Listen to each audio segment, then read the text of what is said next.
So my guest today is James Aiken, who runs CandidateMarketingTips.com and who's created a system that professionals can use to build their network and find their next step in their career. James. How's it going? Thank you for having Fabulous. How me. are you doing? Doing pretty good. I'm getting by. I mean, it's the end of the week. How could you not enjoy your Fridays? I can think of a lot of reasons. I remember my days in search and Friday afternoon getting a turn down. Yeah, Uh, that's true. Luckily, not today. Not today. We can't jinx it at this point. So, Amen, brother. So, James, let's dive in. How can someone that's frustrated in their current position find a better job? Is that a nice slow pitch for you to hit out? I think that's a T-ball. I think that's a T-ball. That's a setup, right? So Yeah, I'm my reading it right on the chat.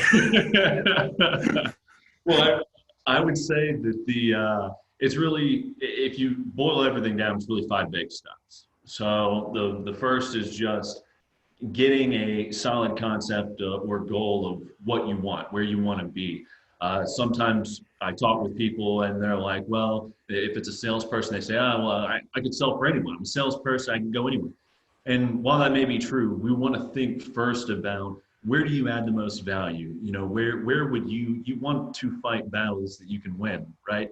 And so you want to have the best advantage that you possibly can whenever you're starting off in your job search. So you can always change direction later on or kind of stack your efforts.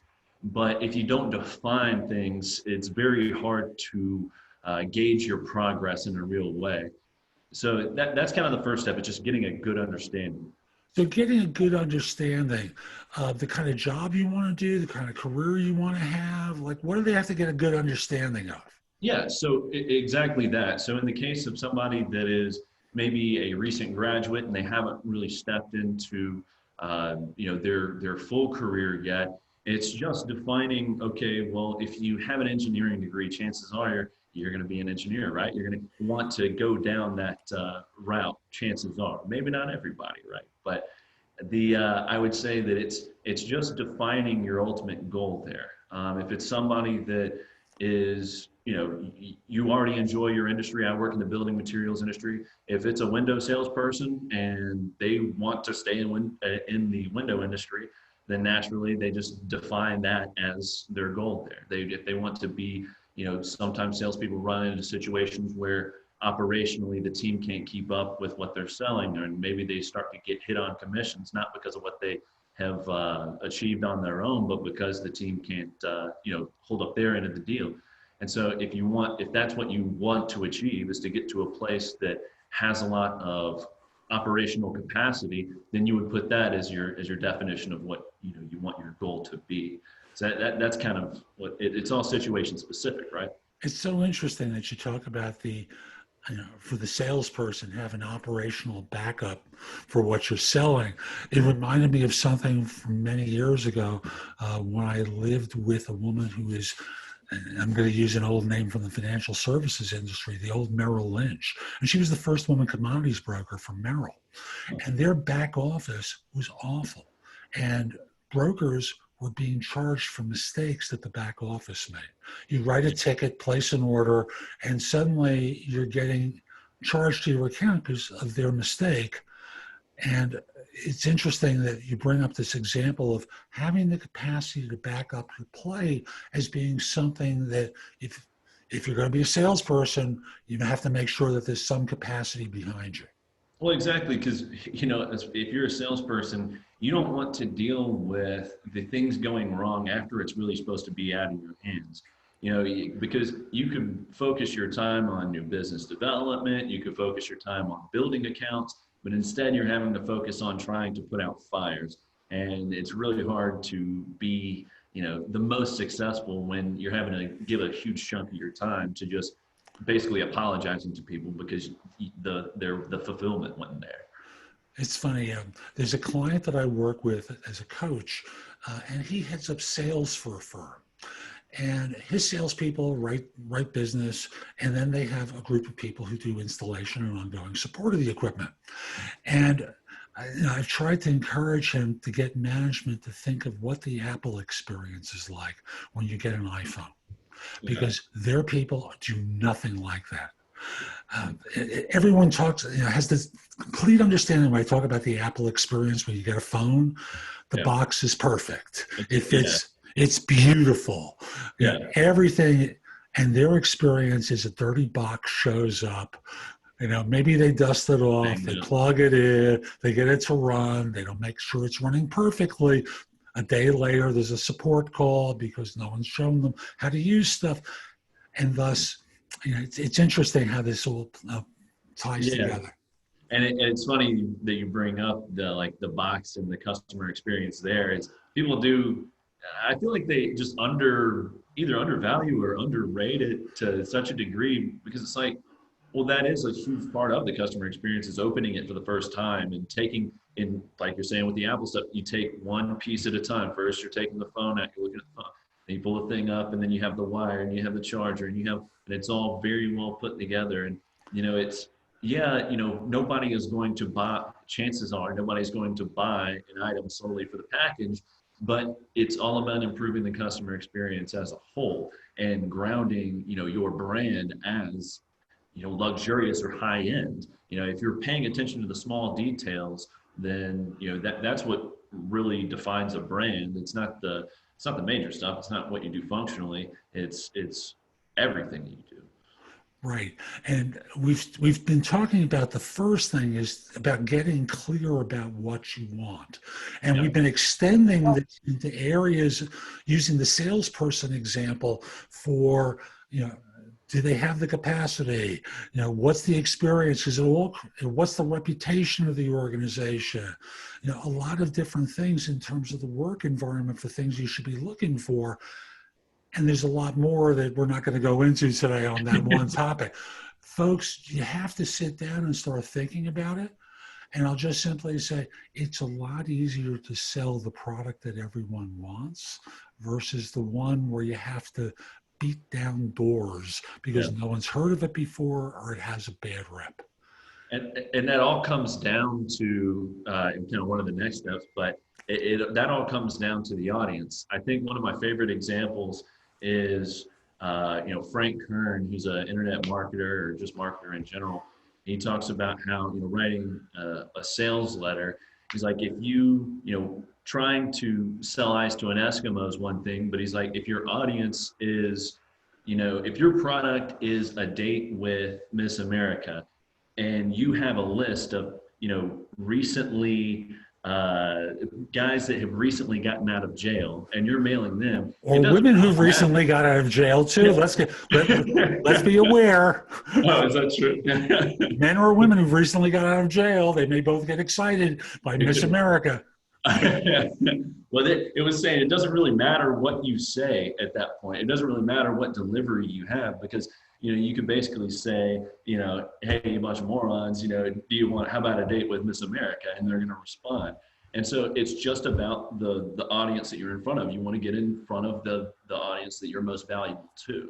And that is kind of a part of the, creating that image. Is once you create that image, you then have to kind of reverse engineer it and define the audience of who you need to be reaching out to reach the goal that you've set for yourself. So I want to be clear about this because, like you said, we start to step into a different option here. So the first thing is about getting clear about what you want. Yeah. Is the second one about figuring out how to get there easily? What's the second one? Or So the second one is, and it could be interchanged with the third one, but I think the second one, it's more proper in this position, is getting your candidate materials together. Treating your search process like a marketer, really. And when I talk about candidate materials, I usually list 4 things, because I'm one of the people that is particular about resumes and how that all gets set up. I suggest having 4 things if you're sitting down to a face-to-face interview. Number one, very top, cover letter. There should never ever be a cover letter that you send out that is not one of a kind. And I don't mean templates. Don't use templates. You need to be writing specific to the exact role, the exact company, everything like that. I say if you're applying online, then okay, you don't necessarily, if this is a volume situation, if you're applying online, you don't necessarily need to do that unless it's a role that you really, really want. For time's sake, you can't, write 100 different cover letters. Or if you go in for a first interview somewhere, if you're going in for a face-to-face, this is where you would definitely want to have that. So second is the resume. And I always say the resume, again, think about it like a marketer. Your call to action, what marketers really all go for is to get the reader to call you or email you. Okay, that's really all the resume is. It's an ad for you.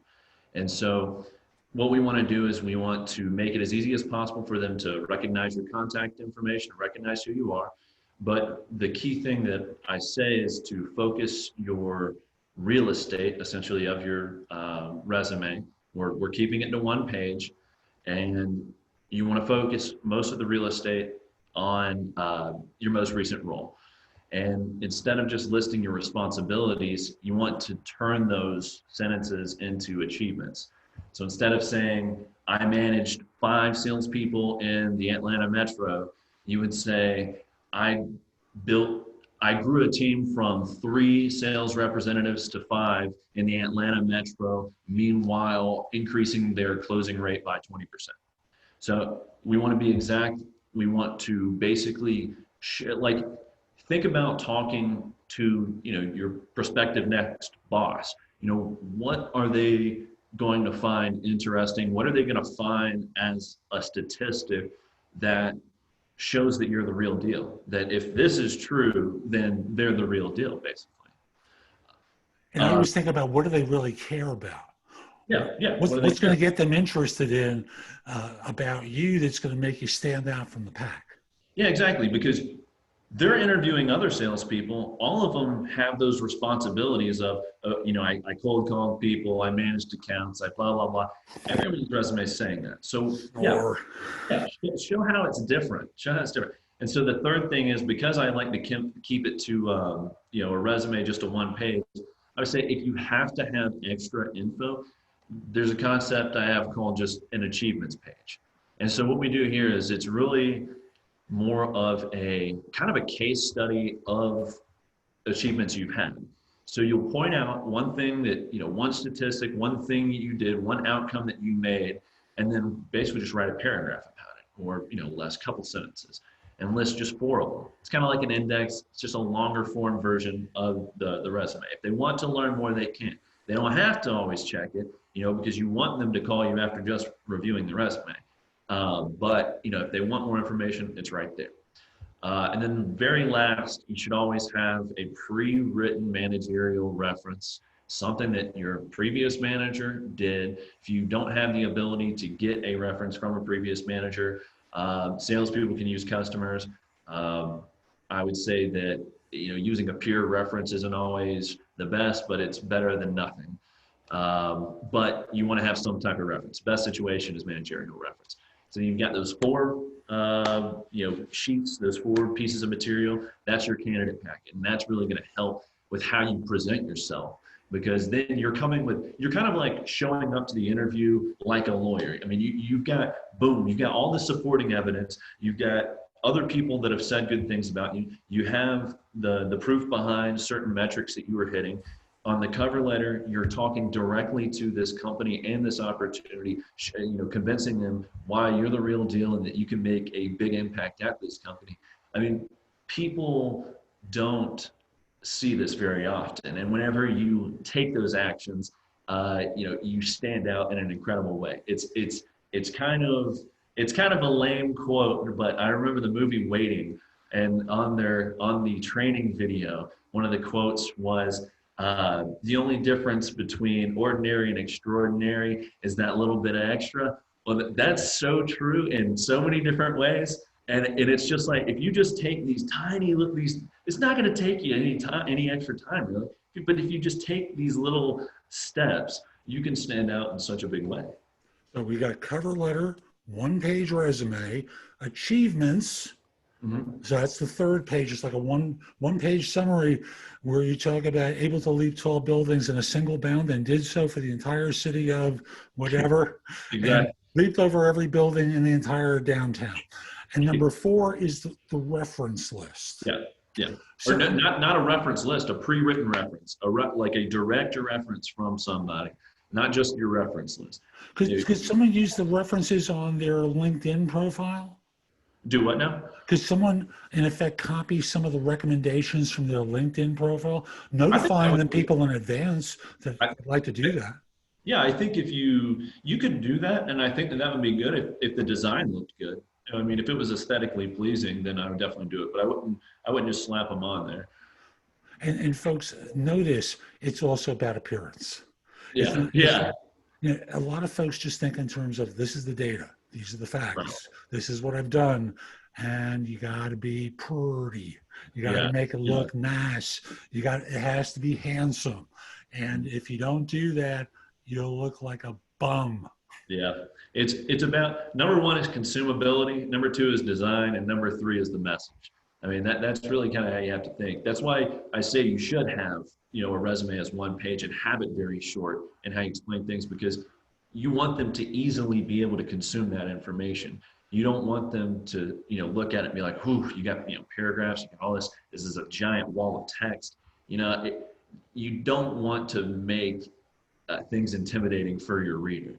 It's kind of like when people reach out directly to, hiring managers and they say like this huge, I'm doing this and I'm doing that, and they write this huge paragraph. I'm like, you can't expect your reader to read that. This is a busy person. You're just breaking into their conscience and their whole life, and you expect them to read this giant long letter that's going to you. No, like send them one sentence, maybe two sentences. Don't you know don't don't put such an onus on the reader or the viewer.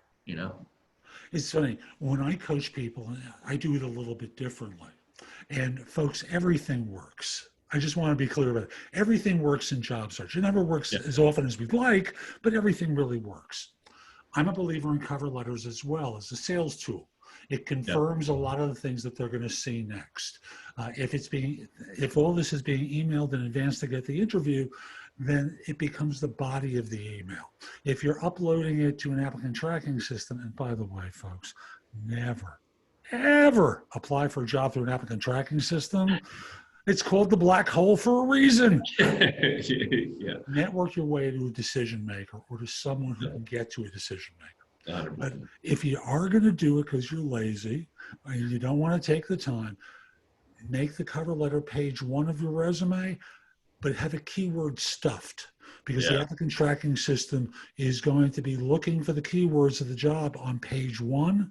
So you might as well use page one to stuff all those keywords in. At least, for everything that you've done that's relevant, flush left is the skill of the experience, flush right is how long and how recently. So this way the system goes, oh, he's done a lot of the things we're looking for. That's on page one. I like yeah. this. Like if you're going to play the game, then play the game right. If you're going to do job boards, if you're going to go through all that stuff, then do what's advantageous there. Don't do the just standard thing. Right. So we've got two of them down at this point. Yeah. What's number three?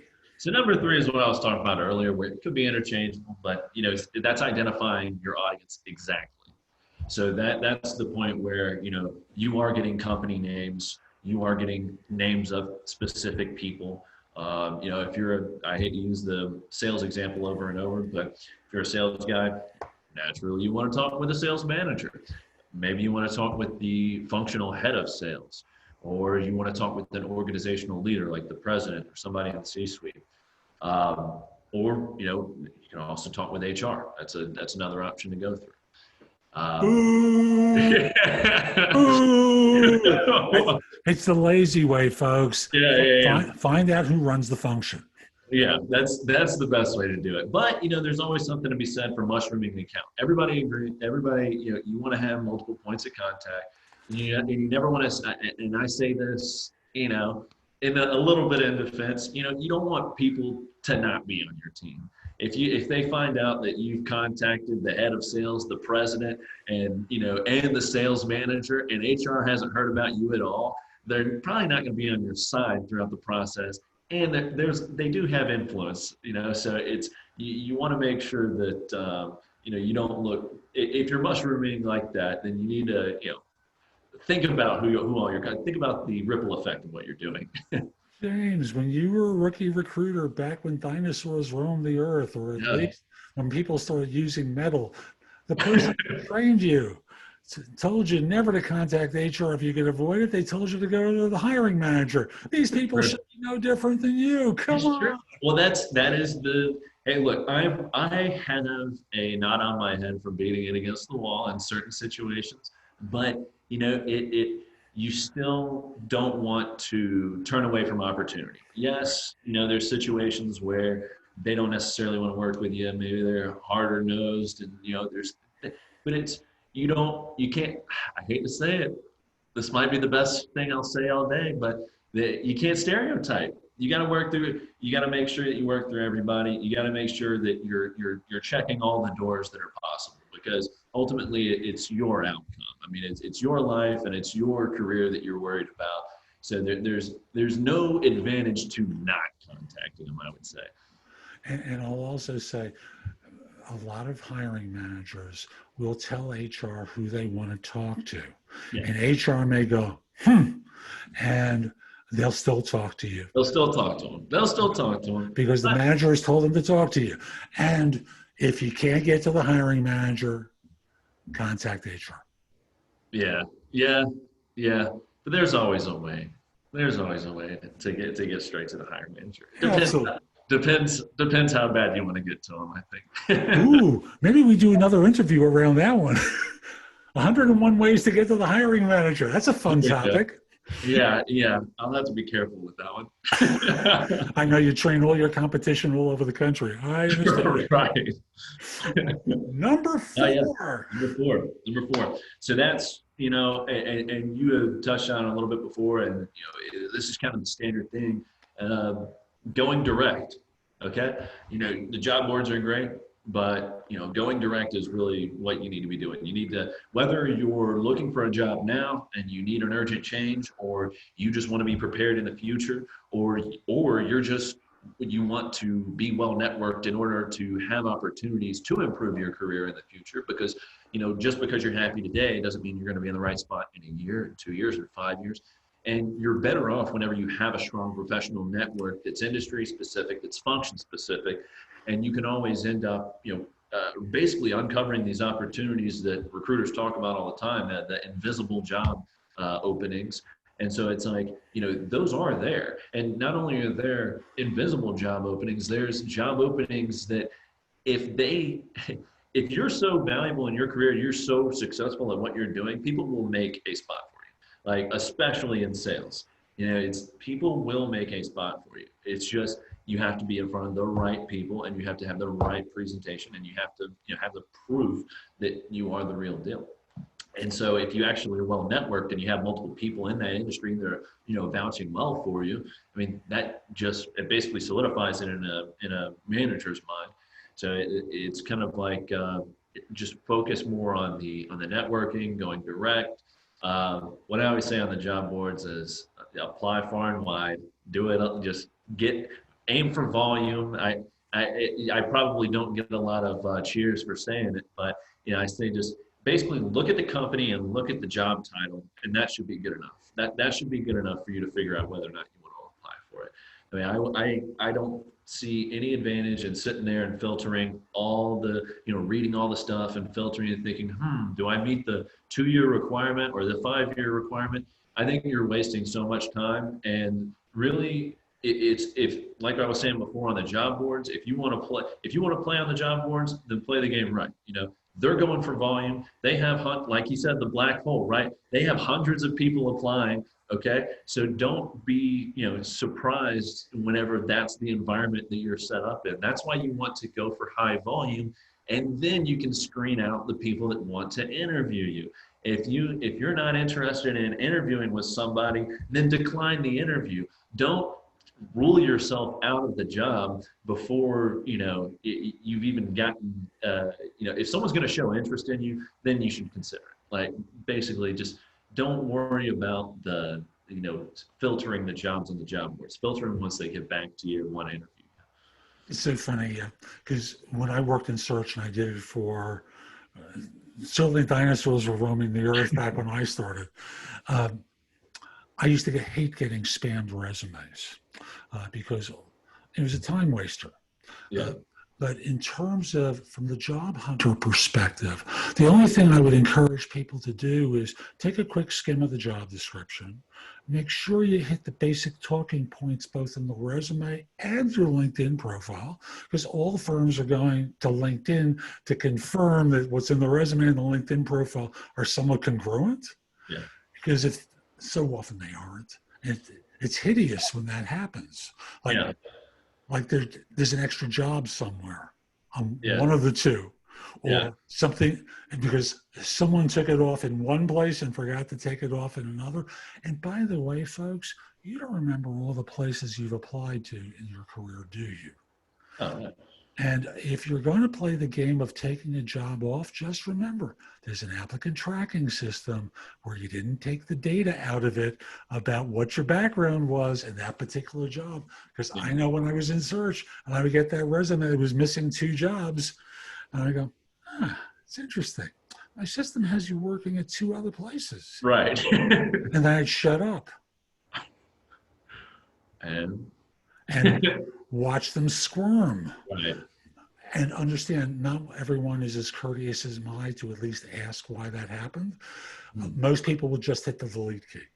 So recognize it's harder to scam these days than it was back in the day. So you got to be a little bit more forthright. You need to use your network. Yeah. Well, and to touch on that a little bit, I'm not saying that I saw this post on Twitter the other day that it was a guy. He said, I need to chill out on all the job applications. I just got an interview to be a pastor, and it was just And so it was like it was so at a certain degree you do want to reel it back. You want to make sure that it's industry and function specific, that you actually somewhat are going to meet, the qualifications of this. I mean, I wouldn't say that, you should just go crazy with it and like automate it and apply to every job that comes up on Indeed. You could, theoretically, if you wanted to, but yeah, I mean, in a normal way, you should just, filter it down fair enough by the words that you're using in your search. And I'll just simply say, folks, when you heard James laugh, if you listen to this in podcast form, I made a face that was reflecting nausea, and he was responding to that. So I'll just simply say, folks, he's absolutely right. Dial it back. Especially if you're a rookie. I know you want to get a job, and getting a job is important. Your parents, guardian, whomever it is pressuring you. Why aren't you getting interviews? Because there was a pandemic. That's no excuse. Yeah. I know you're getting a lot of pressure, and you can't be stupid about this. Yeah. If you're going to do it right. Do it clean. So we're up to number 5. So yeah, this is the beautiful wrap up. The absolute easiest step in the process is just to crush the interview and then follow up. So if you are actually performing all the stuff at the beginning of this, and you're getting a lot of interviews, and you're having a lot of conversations, the more activity that you have, the better off you're going to be, but mainly in your psyche. So what I see a lot of the time is people will apply for jobs on job boards. They'll hear back on maybe like 5% of the things that they applied for. And then the negative talk starts happening, and they're like, well, why didn't they get back to me? Why? And they get mad because they, I haven't heard from them. Something's wrong with me. I'm this, I'm that. And it's like, I looked it up the other day. I can't quote you the source, but I read that only 5% of people that apply for jobs actually get an interview, or like get a screened interview, like live on the phone. So 1 in 20 is if you're hearing back on more than 1 out of 20 applications, you're actually batting better than average. You're doing pretty well. So solve that, or like bust that myth real quick.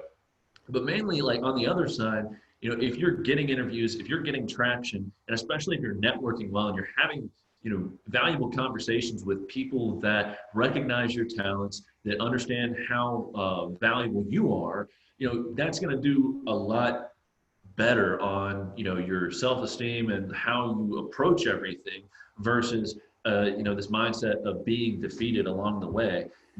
You're kind of like slaying the dragon. You're kind of like you're running up the mountain, taking out all this stuff along the way. You're in a situation where you're getting to turn down interviews. You're getting to turn down job offers that you're not liking because your volume's at such a level that you have that luxury.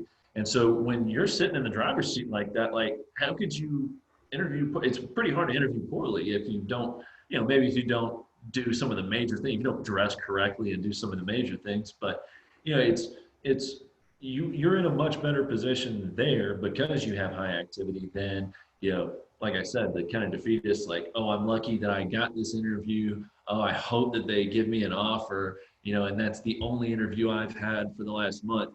You're not doing well for your mindset, and that's going to have a lot of effect on your outcome. Absolutely true. And part of the mistakes that job hunters make, and part of the reason you get turned down consistently, is you act like an amateur. And by an amateur, you learn through trial and error. Professionals practice. They know what to practice. They have coaches who help them by watching what they do to ensure they don't make mistakes, right? Every great athlete in the world has a coach. Every entertainer in the world, they all rehearse, right? And most of them, especially if they sing, have coaches as well. But job hunters go on interviews, and the first time the words come out of their mouth are at the interview, and they wonder why they didn't perform well. Because you're an amateur. Exactly. The skills needed to find a job are different than those needed to do a job.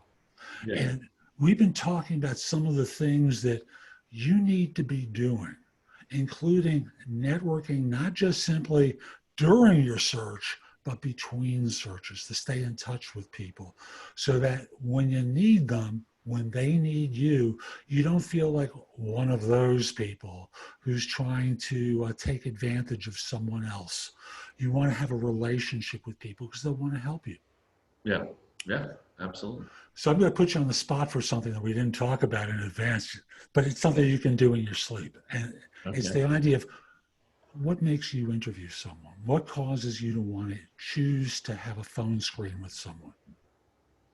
I mean, it completely depends on I guess two things. So their background, obviously you read the resume, you see what they've done, you see the tenures they've had, the companies they've worked for, the functions they've performed, and you kind of get an initial, I hate to say it's a feeling, but you look at, you've seen so many resumes and you've reviewed so many of these that you just kind of know. And then on the other side, what I do value a lot is the persistence on their end. And that's why I say it is so important to, basically do this 5-point plan, because on my end, when somebody submits their stuff and they follow up with me, I always talk to them. If somebody is calling me up directly about a role, I always talk to them. We do go through, we have a lot of, job postings where things are coming through like that. And, we have a lot of people that will reach out for certain things or just send something. But if we're super busy, but if somebody follows up, then I know that you really want it. So I'm like, okay, well, and it's kind of the same with me on the business development end. It's more of just saying, I'm going to be here either way. Like I want this is what I want done. This is what I'm going for. This is what I want to achieve. I'm going to be here either way. So why don't we go ahead and knock this out, basically? I'm here. I need you. You probably need me. Like, let's go ahead and move this forward because I'm not going away, basically. That's kind of the attitude you should have. And notice, folks, he talked about being super busy. He doesn't have a lot of spare time. Make the fit obvious. Yeah, that's the main thing because people don't realize, and I mean, you get it, but you, for every person to ask to get on a 30-minute call, I mean, I get almost a dozen like a day where people are just because our network's so big, it's the point where it's just like, and everybody expects that they're going to get that time, like no matter what, like they're obligated, like they own my time, and it's just like, whoa, you know, I always wonder if people realize how many people are contacting us in any No given time, clue. and not just random people, not just these are just the people that will randomly hit you up on LinkedIn, and then I've got to worry about all my searches. And so I've got to worry about all the people that I need to talk to on my searches, and you have all these other people that are hitting you up and wanting to talk. And so we have just as much time as you guys do, except we have to divide it a lot more. That's the whole thing. Like we all have, 8 to 10 hours in a work day, but then it becomes, 4 hours in a day. And then it's very easy to fill up 3 or 4 hours in interviews. I mean, it does not take long to get that, that amount of time blocked off. And so you got to understand what we're dealing with on our end, on the amount of people that reach out and want a certain amount of time.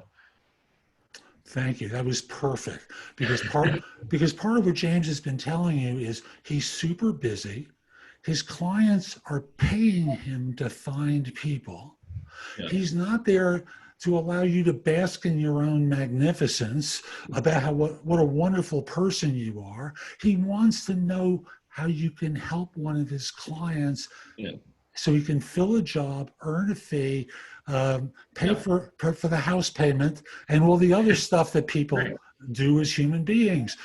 And I also want to point this one out because people have this terrible attitude about recruiters. They're human beings. Treat them like a human being instead of like an animal. Yeah. Well, I've had the emotion completely beaten out of me, but other than that,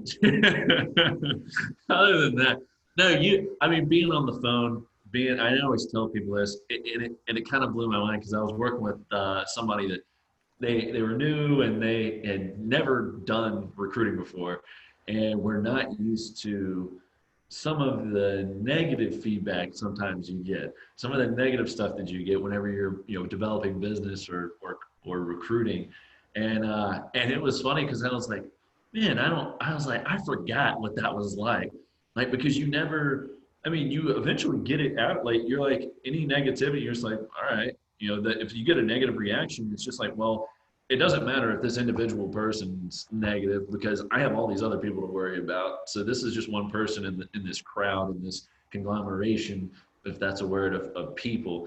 So it's like you don't really have time to feel bad or to like, it's like, man, you got to get on to the next thing. This isn't, you don't have time to have emotions because we're trying to find this person. Find this person, get them hired, put points on the board, and earn a fee. Yeah.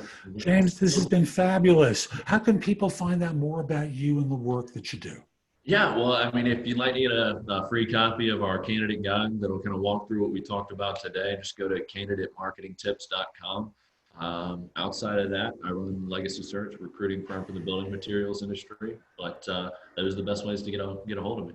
And what's the web address for Legacy Search? Legacy Search is just legacysearch.net. And so, we represent the building materials industry there. Super. James, thank you. And folks, we'll be back soon with more. I'm Jeff Altman, the Big Game Hunter. Visit my website, thebiggamehunter.us. I've got thousands of posts that will help you with your search. Also, if you're interested in one-on-one coaching, you can schedule time for a free discovery call or schedule time for coaching. I'd love to help you. If you just have a question or two for me, 2 ways that you can get them answered. Go to thebiggamehunter.us/video answer. Ask your question, you'll get a 3 to 5 minute video back, or thebiggamehunter.us/live. And you can schedule 15 minutes with me. Obviously, I'll charge for both services, but it's very inexpensive. Lastly, connect with me on LinkedIn at linkedin.com/in/thebiggamehunter. Oh, I forgot to mention, subscribe on YouTube. Click the little icon in the lower right or the picture of me in the upper left. Get notified when I release something new. Hope you have a great day. And most importantly, be great. Take care.